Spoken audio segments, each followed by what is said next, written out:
गिबि गिबियावनो गासै खौरांगिरि बिथांमोननिसिम जोंनि अननाय सिबिनायखौ बावहरग्रोनाय जाबाय। दा जोङो दिनै जोंनि बे कक्लाबारि ब्लक अफिसाव खौरां मेल लानायनि गुबै थांखियानो जाबाय मैया 8 मे खालि जोंनि बारग' चिफ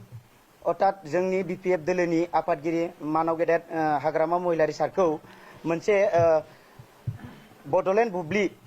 निउज पर्टेलाव बिथांनि सायाव गाज्रि सोंखारिनायखौ जों नुनो मोनदों। दा बिथांमोना बे चेनेलनि गेजेरजों हाग्रामा महिलारि बिथां सारखौ 17 बोसोराव बर' रायजो राजाखौ थगायना सोबख'ना जानायनि फाब आरो स' दाय गैयै सुबुंफोरखौ जिउ फोजोबनायनि फाब होननानै बिथांमोना माने बे निउज चेनेलनि गेजेरजों फोसावदों। थारैनो बे निउज फोसावनायनि सायाव जोङो दिनैयो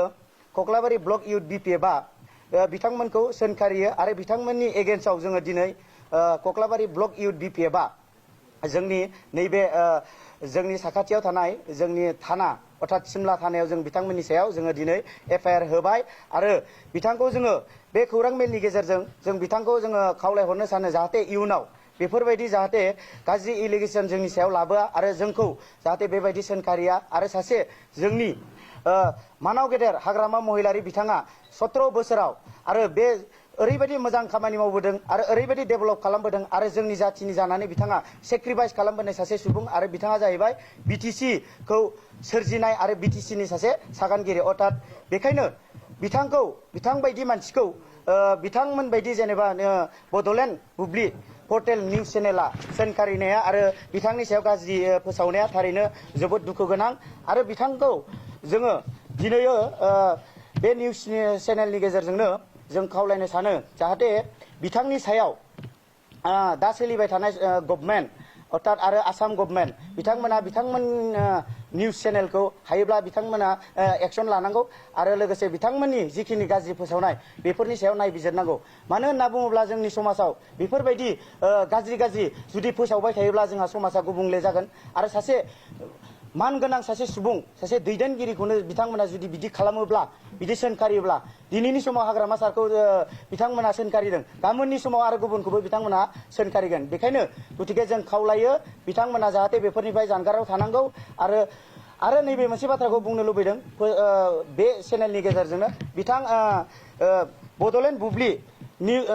पर्टेल निउज चेनेला नि दैदेनगिरि अर्थात सामलायगिरि बिथां राकेश रामसियारि बिथाङा सिगांनिफ्रायनो माने वान साइडेड निउज होयै फोसावबोनायखौ जों नुगासिनो दं। बिथाङा माने जेरावखि थाङा मानो जेरावखि जाया मानो जेब्लायबो मोनसेल' माने पलिटिकेल हान्जानि जानानै बिथाङा खामानि मावगासिनो दङ आरो बिथाङा जिखिनि माने फोसावो जेब्लायबो माने जोंनि एन्टि BPF नि जानानै बिथाङा निउजखौ फोसावबाय थायो। जाहाथे मोनसे निउज चेनेल जानानै जाहाथे एकदम खौसेयै जाहाथे निउज चेनेल हिसाबै माने बिथांमोनखौ जों खावलायो माने जाहाथे एकदम बयबो माने समान नोजोरजों बिथांमोना नायनांगौ आरो समान नोजोरजों नायोब्लासो जोंनि माने समाजा मोनसे डेभेलपआ जोंहा जागोन। बेखायनो दिनै जोङो गासैबो जोंनि कक्लाबारि ब्लक इउथ BPFआ जमा जानानै बिथांनि जिखिनि गाज्रि खौरां फोसावनाय बेखौ लानानै जोङो दिनै जोंनि कक्लाबारि ब्लक इउथ BPFआ दिनैनि दिनाव बिथांनि